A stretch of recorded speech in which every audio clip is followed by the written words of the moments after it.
Well, for those of you who are not aware, there has been a shooting in Pennsylvania, and it was concerning our president, hopeful Donald Trump. And there were possible shots fired. The way they're actually covering this story here, and this is the way they say it. They say Trump allies and opponents react after possible shots were fired at the rally. Now, according to many of the news sources, they say that there was a person who was in the trees somewhere hiding in the trees. Now, I'm going to do a text talk to this story here because it kind of gives the details. Let me see if I can just have it talk to you and tell you. Start speaking here, and maybe you can hear it. Both here. political allies and opponents of Donald Trump are responding with serious concern after possible shots were fired toward the former president at a rally in Pennsylvania. The Secret Service says Trump is safe after agents rushed him off the stage after what appeared to be multiple shots were fired at the rally. The former president pumped his fist in the air in a show of strength, blood streaming across his face and ear. ESA Solar Oklahoma can cover the cost to install solar if you live Well, in that is not part of it. The evening of July 13th at a Trump rally in Pennsylvania. USSS spokesperson Anthony Guglielmi said in a statement, "The Secret Service has implemented protective measures and the former president is safe. This is now an active Secret Service investigation and further information will be released when available." The president and the vice president have been briefed on the incident, but have not yet commented. Trump critics responded with concern for the president's safety, condemning the violence. "I am horrified by what happened at the Trump rally in Pennsylvania and relieved that former President Trump is safe," Senate Majority Leader Chuck Schumer said in a statement. "Political violence has no place in our country. Violence targeted at any political party or political leader is absolutely unacceptable," Pennsylvania Democratic Governor Josh Shapiro said on X. Okay, well, I don't know, it went out. And so, yeah, anyway, this is a developing story right now. And so I'm doing a search for just about everything on the internet. Again, it says, again, the whole story is Trump's allies and opponents react after possible shots fired at the rally. Now, the rally was shown on a video just now, and on the video they did show that there was shots fired. That's what they were showing, and the shots that rang out after the shots were fired, the Secret Service rushed him off stage. And this is some of the headlines here. Trump abruptly pushed from, let me see, let's go here. This one here. Trump abruptly pushed from briefing after shots fired outside White House. Okay. And it says this was 2020. Okay, that's not the one that we're looking for. That's another news story. I'm just kind of here trying to get this news story here. Let's move up. Okay, so right, this is Pennsylvania right here. Secret Service rushed him off stage here. Let's go to this one here.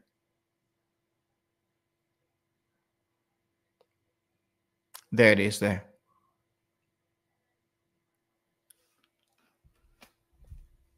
So let's see, there might be some commotion. Trump is, as his campaign says, fine. He is well enough to speak. He is well enough to be on the phone, at least with his immediate family members, at least with his son, Donald Trump Jr. We know that he is receiving medical treatment at a local facility with this rally happening, of course, in Butler, Pennsylvania.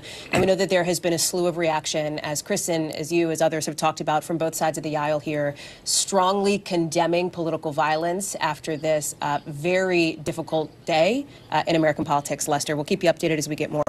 All right, Pally, thank you. Kip Tom, former U.S. ambassador to the UN, was just a few yards from the former president when the shots rang out. Thank you for joining us, sir. Can you tell us what you saw?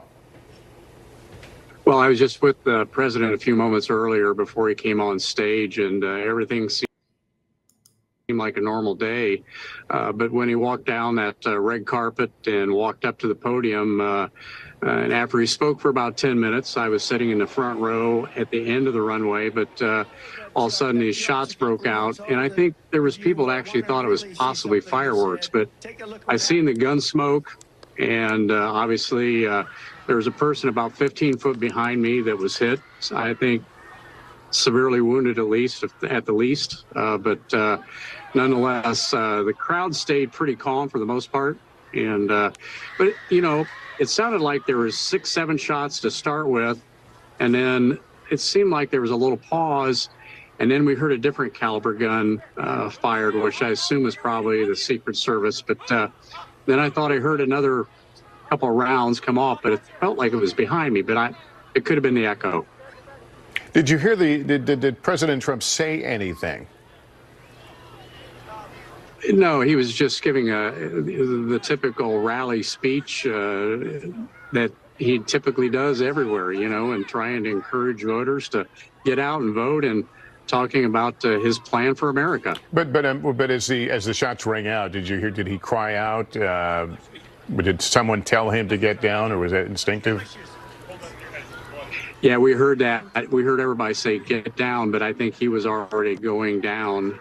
That's when everybody thought at first maybe he had been hit more severely than he was. I mean, it's already severe.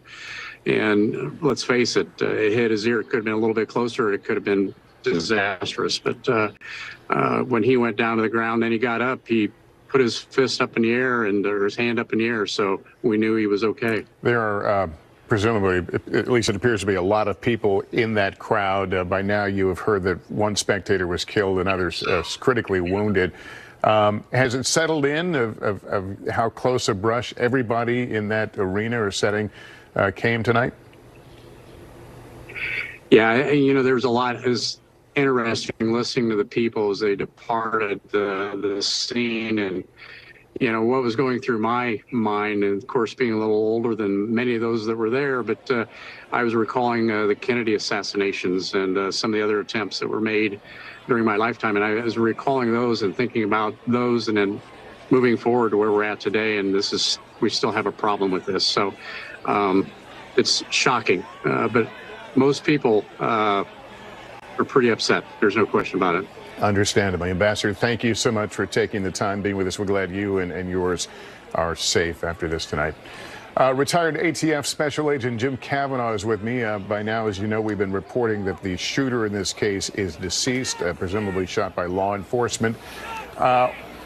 I think the next question will be, is this a lone operator, the proverbial lone wolf, or is this part of some kind of conspiracy? Those are two different things. How will they begin to get, at least put the dots together? Yeah, well, let's start with the deceased shooter, Lester, and identify him, and then sweep his personal devices, phone, computer, etc., for associates, Confederates, and start interviewing around the circle around him. You've dug out a lot from the reporters and the witnesses since we last talked, and it appears that maybe the shooter. It seemed like to me, watching the video closely, that the first shot or two is where the President Trump reacts. Hey, Jim, let me just stop you for a second. I just received a new piece of information that I want to get your thoughts on. We're now, from a confirmed source, that the shooter was actually firing from outside the perimeter. That changes a lot in terms of the security posture at these things, doesn't it? Yeah, it does, but what's surprising to me is that a shooter could get in an elevated position at any kind of a Secret Service event, because the first thing that the service does is they get all the elevated positions, and they put their sniper teams up there and lookouts with binoculars and rifles. So it does seem from the witnesses that this was a distant shot now, that the reason the shot wasn't as loud, it was further off in the distance. And it looked like, watching the video, Lester, closely, that when the president turned his head to the right, the first shot or second shot, the first pop or two, is when he grabs his right ear. And then he, on his own volition, goes down. squats down. No, he doesn't fall down, he just squats down. But you can see at that same moment that the spectators behind him are also hunching down as a normal reaction to gunfire. And then there's more rounds right after that. There's maybe another 5 rounds. And Dasha Burns had a witness that she just interviewed, and he talked about he counted 7 rounds. And that was close. I don't know can't tell the exact number. I have to listen to that audio very, very closely. But I mean that sort of jives with what the witness said. So it looks like we had an assassin with a rifle outside the security perimeter. That's why you had mentioned earlier, magnetometers. Well, if you never breach the security perimeter, nobody checks you. And the first shot or second might have been the one intended to kill the former president, but it grazed his right ear. Yeah, Jim, let me bring back, if I can, Evie Poumpouras, a former Secret Service agent again. Evie, thank you for staying with us. I'd like to get your reaction to the fact this person was firing from outside the perimeter. That raises a lot of questions about how these areas are secured. That's one of the most difficult things when you do outdoor sites. So when we spoke before, when you look at it this way, when you're in a closed environment, where even if it's an arena, at least you're in a closed environment. I only have to worry about what's on the inside. When you do open rallies like this, right? You're outside. You have to worry about line of sight issues. Line of sight is a massive problem. Why is it a problem? Because somebody can be out in the distance and really engage your target from a long range. And there are weapons out there that allow you to do this. So even though, let's say you hunker this whole area down, you've got the magnetometers, you've got the tactical element, everything's locked and tight. How do you secure that outer perimeter? How far do you go? And can you cover everything? That's a problem. These are probably, of all the types of advances you can do, these are probably the least favorite among Secret Service agents, because you had the inability. And even if somebody is in an elevated position or not, how do you secure all those elevated positions when you have weapons with the capabilities that are able to shoot long distances? This is what you are up against. Yeah, and your point about weapons that can shoot long distances, we tend to think of those as long guns, things that stand out certainly in a crowd, whether you're, no matter what side of the fence you're on. The fact that this person is at some distance was able to strike the former president, does that suggest some as we covered some ability beyond the average gun user? What the news says. Well, that would be interesting to see, right? Because it's hard to speculate at this point. How far was that person? One of the things that lead me to think that this person was at a distance, when we hear the gunshot, it sounds very faint, very soft, right? It sounds like an echo. That's why so many people mistook it for fireworks. That's why a lot of people weren't sure it was a gunshot.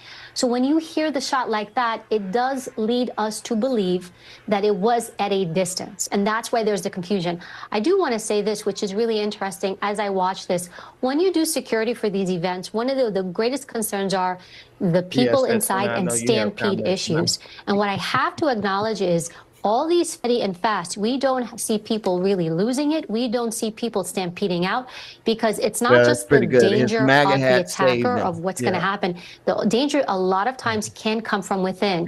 So I really have to comment on everybody's ability to stay put, to not panic, and to allow the Secret Service, and also look at where that motorcade is.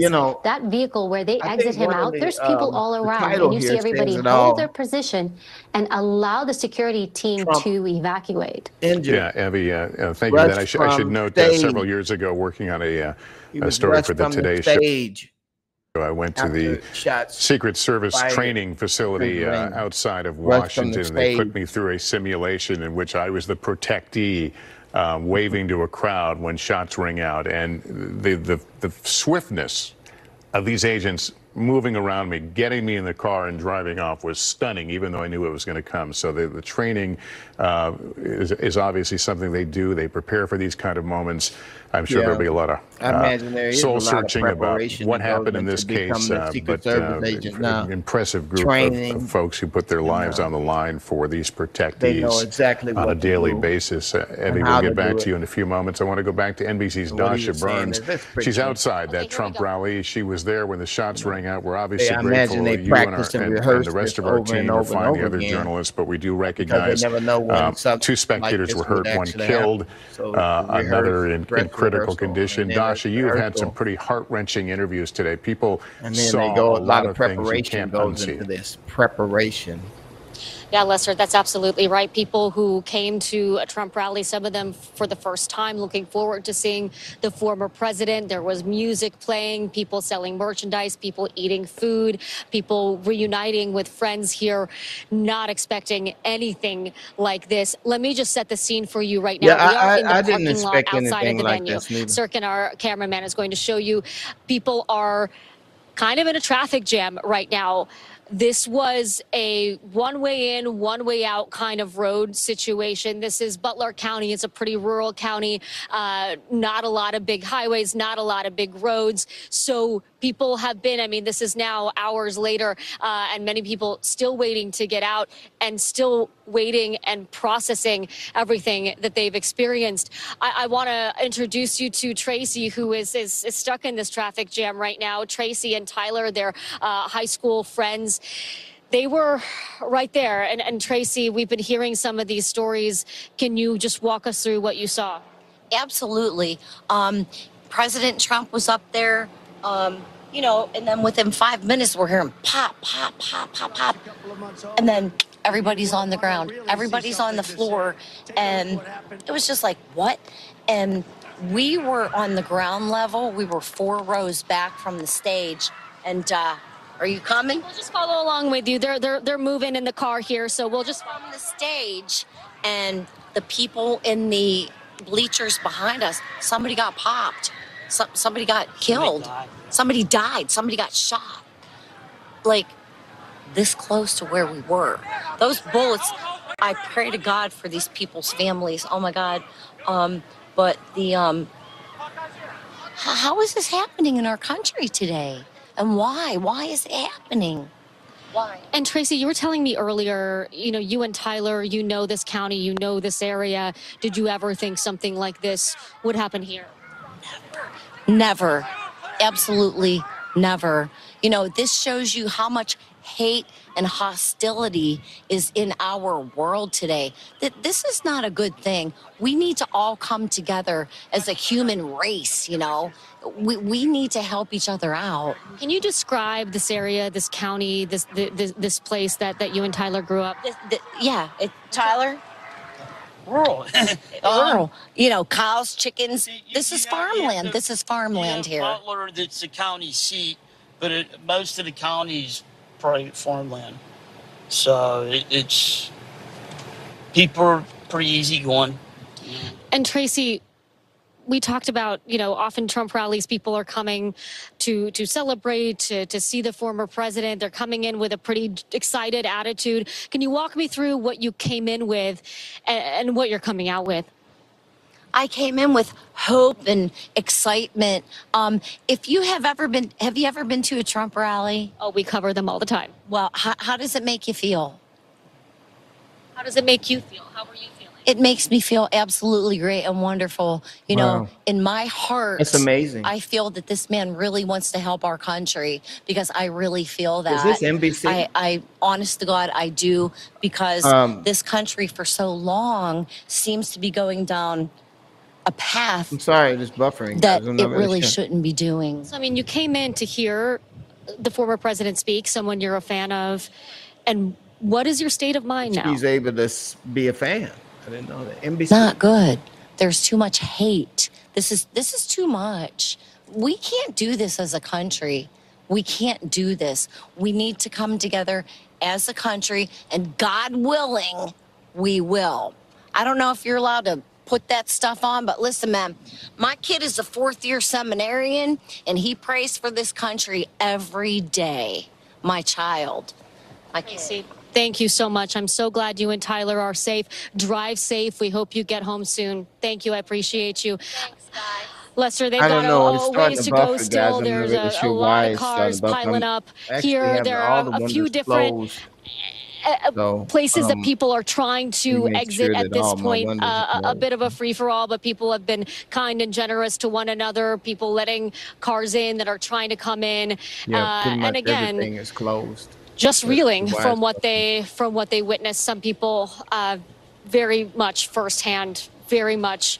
Hey, hit the like very, button, very guys, close if you, to the tragedy that we're describing from sort of the law enforcement point of view, the high-level point of view. But at the end of the day, Lester, the people who were here on the ground, particularly those who were close to that violence, go ahead and hit the like it's something they are never going to forget, and it's now associated, of course, with politics, with the state of our democracy for so many of the people that we've been talking to, Lester. All right, Dasha, thanks. We'll continue to go to you as you get those riveting accounts from folks. NBC News campaign embed joining us on the phone now. She is in Butler, Pennsylvania, near the hospital where there is heavy law enforcement presence. NBC News has not confirmed that the former president is at that hospital, but it's 15 minutes away from where the rally took place. Jillian Frankel is there. What are you saying? What you saying about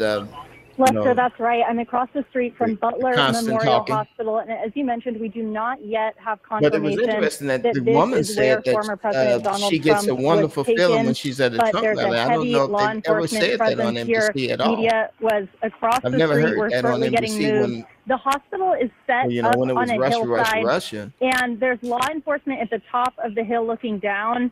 There's also law enforcement at the top of the roof of the hospital itself. When I arrived, there's a helicopter circling the building, heavy police presence here, Lester. When I pulled up, I asked the officer how they were doing. He said they're hanging in there. Obviously, a terrifying scene here in Butler tonight. Lester? Yeah, the access road is cut off to this area and find out who he is. It is. We are not allowed to go up there. The police vehicles have moved, but we're not allowed to go up the hill to the hospital itself. And media was staged across the street. They're actually sending us further away from the hospital itself momentarily. But yeah, it was completely blocked off when I arrived here, and still a heavy police presence. All right, Jillian, thanks very much. Again, we haven't had correct me if I'm wrong from the control room, but I don't think we've had a complete description of the wound suffered by the former president. We have all seen, the blood coming out from near his ear, his right ear. Somebody described as a teardrop of blood, of fresh blood. It appears he might have been grazed by the bullet, but again, we haven't received a complete medical terminology description of the wound, but it does appear that he was certainly hit during all of this. He's largely under his own power, certainly being escorted down to the armored vehicle, but again, seems to be doing okay. In fact, we heard from President Biden a while ago, who said that he appears to be okay. We should note that President Biden says he will be trying to call former President Trump at some point here in the not too distant future. And there the signal of triumph from former President Trump as he was put into that armored car and taken to, we believe, quite possibly the hospital we were just showing you a moment ago. Our investigative correspondent Tom Winter is with us. He continues to dig out fresh details. What more can you tell us, Tom? Lester, a couple of these things coming from official statements from law enforcement, or for 3 to 4 law enforcement officials, to myself and our colleague Jonathan Dienst. We know that the FBI is now on scene and is assisting the United States Secret Service along with the U.S. Attorney's Office in their investigation into this shooting today at the Trump rally. You were just asking a question about whether we know whether or not the former president was shot directly, either grazed in the ear or in the cheek, or whether or not this was a ricochet. That's something that they're still trying to get a handle on, and whether or not a piece of glass was what may have struck him. But either way, he obviously, from the photographs, was struck in some fashion by something. The other information that we were being told, and I'm going to bring in the reporting of my colleague Kelly O'Donnell on this as well, is that this shooting happened outside the Secret Service perimeter. So for folks that have attended any sort of police political rally involving either party, involving a presidential candidate or a former president, you'll notice if you go that you are wanded or you have to go through a magnetometer, kind of like an airport-style security, if you will. That happens within the perimeter of the event. In leading up to the event, the U.S. Secret Service goes through the event site itself to make sure that there's nothing nefarious stored inside, that nobody's hiding out and waiting for a rally to begin. And they try to establish a perimeter that would allow them to be able to have a real control over the event. So what we're being told is that this shooting happened outside of that secure perimeter from a high point, specifically where it is. I can't yet tell you. We're waiting to hear about that, but that's some of the information that we're waiting to get on. As far as what you're looking at on screen at the moments that this happened, this is standard protocol. You're looking at the heavy weapons teams that immediately went up on stage. Then you're looking at the Secret Service close protective detail of former President Trump, and this would be very similar at any event involving a former president, that they immediately surround him. Obviously, the Secret Service agents there are putting their lives into their hands if this individual was going to continue to fire. Speaking of the individual that law enforcement believes is deceased, that individual, the alleged shooter rather, is deceased, as I mentioned. That individual may have been shot by law enforcement. That appears to be coming into clarity at this time. We're still waiting on the specific details of that, whether or not that was a counter sniper team or somebody who was close to him. I suspect we'll get more details on that closely. As far as who did this and what their motivations are, there's some background information coming into view, Lester, but as you can imagine, there are a lot of names on social media at this hour. There are a lot of names that have been mentioned to us, and we're really trying to get a lot more clarity on that before we suggest a possible name of the individual who did this. But at this point, there appears to be no ongoing threat, and there's no indication that they're looking for anybody else. But this is now a full-blown federal criminal investigation, as you can imagine, and they will certainly try to determine whether this individual had any help. Not that we've received any indication of that, but that's obviously something that they look into. And the type of rifle that could be used, as you would imagine, to fire from outside the perimeter to get close to that stage would be some sort of a high-powered rifle. The specific nature of that is, again, details that we're still waiting to get, Lester. All right, Tom, thanks very much. Let me go to Kristen Welker now in our Washington, D.C. bureau, who has more. Kristen? Well, Lester, just to reset for everyone, we are tracking the ongoing investigation that Tom was just talking about in the wake of former President Trump having been rushed off the stage after shots were fired at the Pennsylvania rally where he was speaking. To set the scene for everyone, the day started with the anticipation, the questions swirling about whether this might be the event where he announced his nominee for vice president. Obviously now the mood, the tone, the focus has shifted to this horrific act of political violence that unfolded at this Pennsylvania rally. President Biden did address the nation just a short time ago, saying this is unheard of. Everybody must condemn it. He said he had tried to speak with the former president, had not been able to, but is continuing those attempts. He's also getting briefed. I want to go to our senior White House correspondent, Kelly O'Donnell, who is following all of this along with us. Kelly, what's the latest there? Well, from the Biden White House perspective, this is a moment for trying to get information to the president. He, of course, is in charge of the Department of Justice and the Secret Service that are, of course, the agencies that will be working on this. There is always a careful separation between the executive and the law enforcement capabilities. But that's why the Biden White House has a critical role to play to provide the resources at the federal level to investigate this. The president indicated that he also recognizes that state and local officials are very much involved at this right now. Part of what will be a question going forward is what is the immediate change, if any, to the political calendar that is scheduled for this week, with the Republican National Convention expected to be in Milwaukee with lots of important events. Obviously, a full assessment of what is the condition of the former president right now. We don't have confirmed reporting yet about the state of that. When he left this event site, as the video indicates, of course, he was taken and has the resources around him for medical care. President Biden has said he wishes to speak to Donald Trump tonight.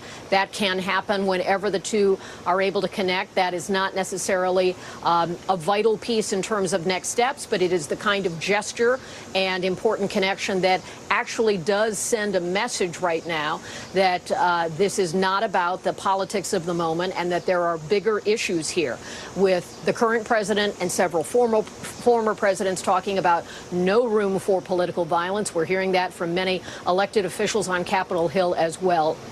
And right now, we're in a period of a few different streams of information. What is the investigation producing? What is known about the shooter involved? The extent to which this was some kind of an organized attempt? Were there others involved? All of those questions need to be sorted out. Then there's the political fallout. There is typically a quieting period after an unexpected event.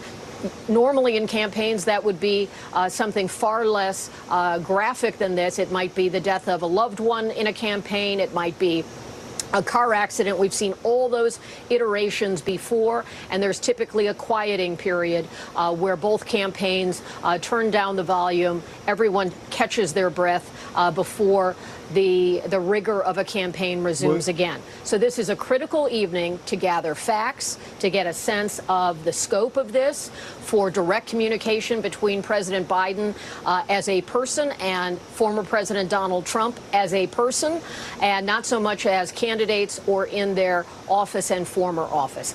That's part of what's playing out here. Now, the president indicated he would speak again or communicate again if there were further developments, and there are questions to be identified about what next steps there should be, and are all the resources there. Even a question about where does former President Trump go in the immediate hours ahead. He, of course, was on the road as a candidate in Pennsylvania. What is the immediate plan for his next steps? Presidents and former presidents have not only a lot of security around them, but often their homes have additional security as well. So finding a way to safely transport him, making certain of his medical situation, and then the necessary communication between the White House and the former president. Those are the things. Okay, so that's pretty much it. They're just basically going over the same details over and over again. Trump injured, rushed from stage after shots fired at Pennsylvania rally. And as he was being rushed from the stage, we also see that he was holding up his fist and letting us know that he was okay. He did have a cut to his ear some sort of way. They don't know whether it came from a bottle, as what one of the reporters said, or whether it was a bullet that could have struck his ear, or a fragment of a bullet. They don't know what it is.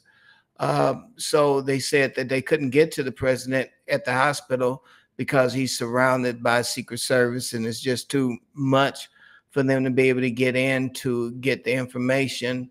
But again, here's the headline stated it like this: Trump injured, rushed from stage after shots fired at Pennsylvania rally. Another headline says there is a possibility that the shots were fired. This is the way it was reported. One of the young reporters said that whenever she goes to a Trump rally, there's a feeling of joy, and she gets